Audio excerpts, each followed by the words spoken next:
नमस्कार, आदाब, सत श्री अकाल। मैं हूं आपका होस्ट एंड दोस्त पवन कुमार चौधरी। आप देख रहे हैं हमारा एजुकेशन से भरपूर यूट्यूब चैनल एजुकेशन पंच, जहां हम परीक्षार्थी भाइयों के लिए स्पेशल जो हमारा यह प्रयास है, जो मैथमेटिक्स को लेकर अब तक हमारा सेशन चलता आ रहा है, जिसमें हमने जोड़ से लेकर घटाओ गुना होते हुए अभी हम लोग स्क्वायर यानी वर्ग के ऊपर चल रहे हैं। और आपको हमने पिछले जो हमारा सेशन था, उन सेशनों में हमने बताया 1 to 70 1 से 70 तक का जो स्क्वायर है किस प्रकार से इजी वे में हम निकाल सकते हैं, उस सभी प्रोसेस को हमने बताया। तो हम अब 70 से ऊपर जो 100 तक का जो हमारा नंबर्स है, उसका किस तरह से हम स्क्वायर निकालेंगे, उस पर थोड़ा सा हम आपके सामने कुछ रखना चाहेंगे। तो सबसे पहले हम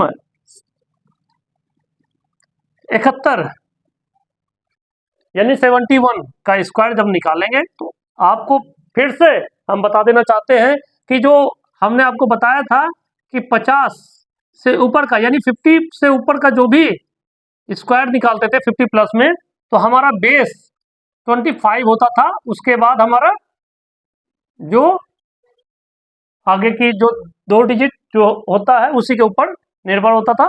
तो यानी कि हमारा बेस जो है 25 लेते थे। तो 71 से भी आगे जो हम बढ़ेंगे स्क्वायर में, तो हमारा बेस 25 ही रहेगा। तो 25 को बेस मानते हुए हम निकालेंगे 71 से 75 तक। तो 71 का हम जो स्क्वायर निकालेंगे, तो हम ये फिर से आप बताना चाहेंगे कि 71 जो है 50 से कितना अधिक है, यानी 21 अधिक है। तो हम जितना अधिक है उतना हम यहाँ पे जोड़ देते हैं। कितना हम जोड़ते हैं? जितना 50 से अधिक है उतना जोड़ देते हैं। और सेकेंड स्टेप हमारा जो अधिक है उसका स्क्वायर निकालते हैं। तो हमारा हम यहाँ पे देखते हैं, पहले 21 का स्क्वायर कितना होता है? 441। आपको पता ही होगा कि हम लास्ट का 2 डिजिट पहले लिखते हैं। हमारे पास हैंड में कितना रह गया? 4, क्योंकि 21 का स्क्वायर हो जाता है 441। तो ये जो 41 लिखने के बाद हमारे पास हैंड में 4 रहा, उसे मैं इस साइड जोड़ दिया। तो हमारे पास कितना हो गया? 25। और इधर भी 25 कितना हो गया? 50। तो इसका हमारा स्क्वायर कितना हो गया? 50 41। तो अब हम 72 का स्क्वायर निकालेंगे। तो 72 में भी हम वही करेंगे। बेस हमारा 25 है और ये 22 अधिक है किससे? 50 से। तो हम 22 जोड़ दिए और इधर 22 का स्क्वायर कर दिए। तो हमारा कितना हो गया? 22 का स्क्वायर 484। तो हम 84 यहाँ हमने लिख दिया। अब जो 4 बचा उसे हम इधर ऐड करते हैं। तो हमारे पास कितना हो गया? 51 84।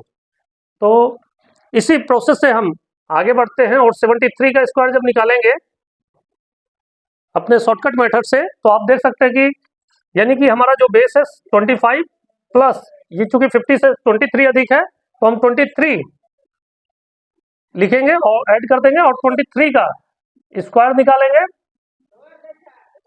तो हमारा 23 का स्क्वायर किए तो 529 हुआ। तो हम उसका लास्ट 29 लिखिए 2 डिजिट, और जो 5 रहा उसे ऐड इधर हम कर दिए। और हमारा कितना हो गया? 52 29। ये हमारा 73 का स्क्वायर हो गया। अब सिमिलरली हम 74 का स्क्वायर निकालेंगे। तो हम क्या करेंगे? 74 का जब स्क्वायर निकालेंगे तो 25 हमारा बेस हो गया, और ये कितना अधिक है? 24 अधिक है। तो 24 यहाँ ऐड कर देंगे और 24 का स्क्वायर निकाल देंगे। तो जब 24 का स्क्वायर निकालते हैं तो हमारा 576 निकलता है। तो 76 हम यहाँ लिख लेते हैं, और जो 5 बचता है इसे हम इधर जोड़ देते हैं। तो हमारा कितना हो गया? 54। इधर कितना हो गया? 54 हो गया। इस सबको जोड़ते हैं, ऐड करते हैं तो 54 हो गया। अब हम 75 का स्क्वायर निकालते हैं। तो यहाँ भी हम उसी प्रोसेस को फॉलो करते हुए 25 बेस हम लिख देते हैं, और ये हमारा कितना अधिक है? 25 इधर अधिक है। तो अब इसको इधर क्या करते हैं? 25 का स्क्वायर निकाल देते हैं। तो हमारा 625 हुआ। 25 का स्क्वायर 625, वो 6 इधर जोड़ देते हैं। तो इधर हमारा हो गया 56। तो हमारा 75 तक का जो स्क्वायर निकालना था, तो हमने 71 से लेकर 75 तक का स्क्वायर हमने बता दिया। आपको इजी वे में। तो फ्रेंड्स, हमारा आज का सेशन आपको कैसा लगा? आपने अब तक इसे नोट नहीं किया होगा तो आप नोट कर लें, इसे बार बार अपने नोटबुक में प्रैक्टिस करें। जितना अधिक से अधिक प्रैक्टिस करेंगे तो स्क्वायर का जो प्रोसेस है वो आप इजी वे में सीख लेंगे, और आप प्रैक्टिस के बाद आपको ये पूरा प्रोसेस याद हो जाएगा। तो हम चाहेंगे कि जो भी, चाहे वो आप बीपीएससी टीआरई 4 की तैयारी कर रहे हो, चाहे रेलवे टीचर की तैयारी कर रहे हो, जो अभी वर्तमान में रेलवे ग्रुप डी और अन्य एग्जामिनेशन, कॉम्पिटिटिव एग्जामिनेशन का जो फॉर्म निकला हुआ है उसके पॉइंट ऑफ व्यू से जो आप प्रिपरेशन कर रहे हैं, तो उन सभी को ध्यान में रखते हुए जो हमने बेसिक आपको कुछ टिप्स दिया है जो कि आपको काफी मददगार साबित होगा। तो इन बेसिक टिप्स को आप अगर अच्छी तरीके से देखेंगे, इस पर अच्छी तरीके से प्रैक्टिस करेंगे, तो आपका जो भास्ट से भास्ट क्वेश्चन भी है वो इजी हो जाएगा। आपका मैथ में जो समय बचेगा वो आपको अन्य सब्जेक्ट में आपके काम आएगा।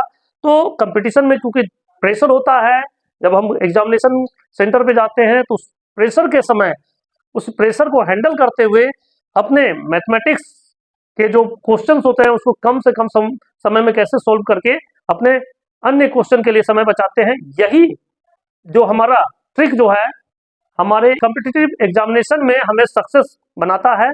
और इसी बातों के साथ आज हम फिर आपसे विदा लेना चाहेंगे, और कल के सेशन में हम लगातार 76 से 100 तक का जो आपका स्क्वायर है उसको आगे हम बताएंगे, और 100 से ऊपर भी जो स्क्वायर होगा उसको भी हम अपने अगले सेशन में बताएंगे। तो आप बने रहे हमारे साथ, देखते रहे हमारा एजुकेशन से भरपूर यूट्यूब चैनल एजुकेशन पंच।